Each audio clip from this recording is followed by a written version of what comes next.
Hi mates. Today there is a change with the videos. Instead of talking a load of rubbish and being silly, I thought I'd talk about a mission that involved 2 flybys of Venus and then 3 of Mercury. I hope you enjoy, mate.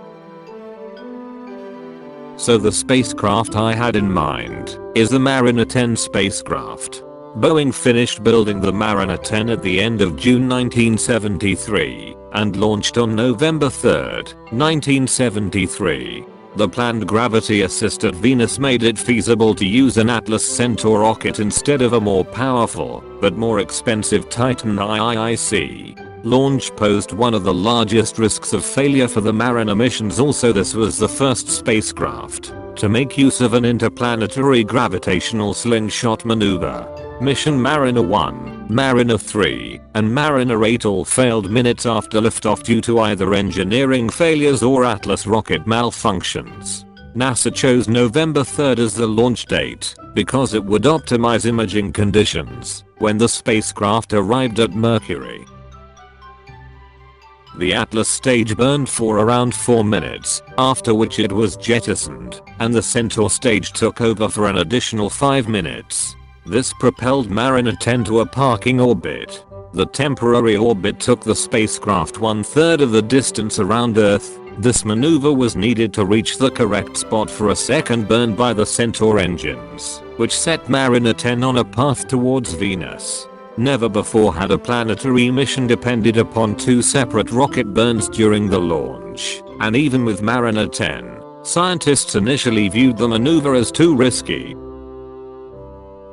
Venus flyby. The spacecraft passed Venus on February 5, 1974, the closest approach being 5,768 kilometers. It was the 12th spacecraft to reach Venus and the 8th to return data from the planet, as well as the first mission to successfully broadcast images of Venus back to Earth. Mercury flyby. The spacecraft flew past Mercury 3 times.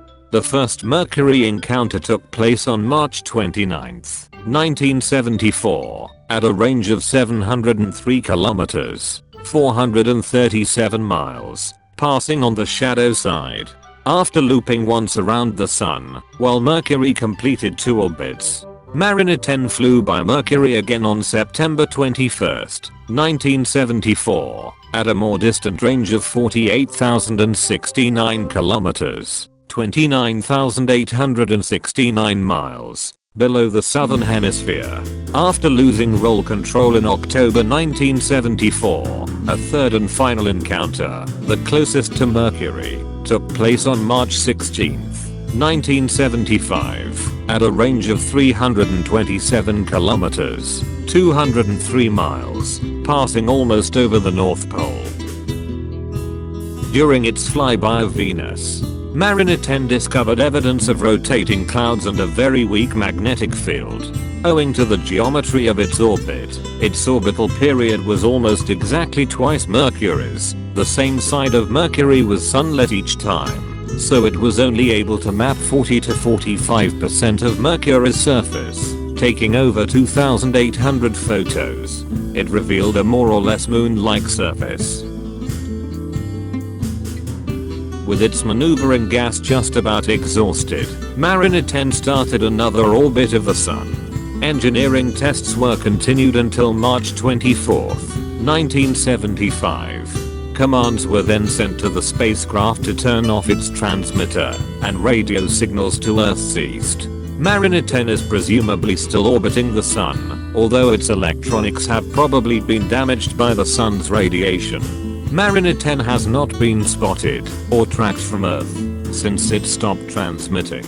The only way it would not be orbiting would be if it had been hit by an asteroid or gravitationally perturbed by a close encounter with a large body.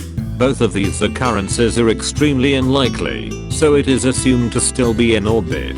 Maybe somebody will find it one day, or maybe it's been destroyed in space. I like to think it's still beeping away whilst orbiting the Sun.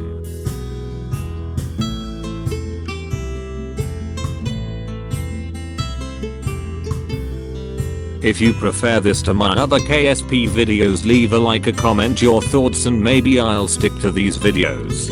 Bye mates.